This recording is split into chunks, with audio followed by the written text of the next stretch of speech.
लगे छी संपूर्ण मिथिलावासी के। आइ हम अहाँ सबके बाल कृष्ण जी के पराती सुना बजा रहल छी।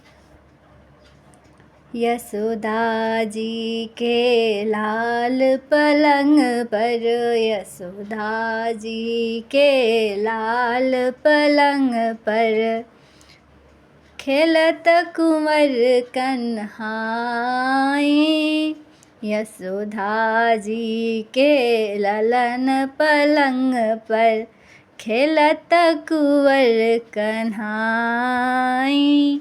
खन उनटे खन पुनटे मोहन, खन उनटे खन पुनटे मोहन, खन खन हंसत ठठाई।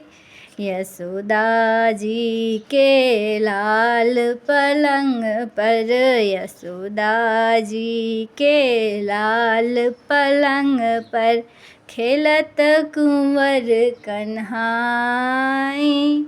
यशोदा जी के लाल पलंग पर, माखन मिश्री ओघृत मेवा, माखन मिश्री ओघृत मेवा, मोहन भोग लगाई।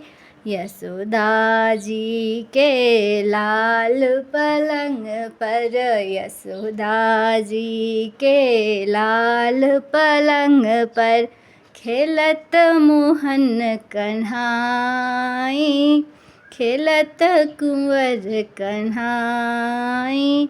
यशोदा जी के लाल पलंग पर, मातु यशोदा आरती उतारथी, मातु यशोदा आरती उतारथी। सखी सब मिली मंगल गाई, सखी सब मंगल गाई। यशोदा जी के लाल पलंग पर, यशोदा जी के लाल पलंग पर, खेलत कुंवर कन्हाई। यशोदा जी के लाल पलंग पर, यशोदा जी के लाल पलंग पर, खेलत कुंवर कन्हाई। धन्यवाद सब गोटे के।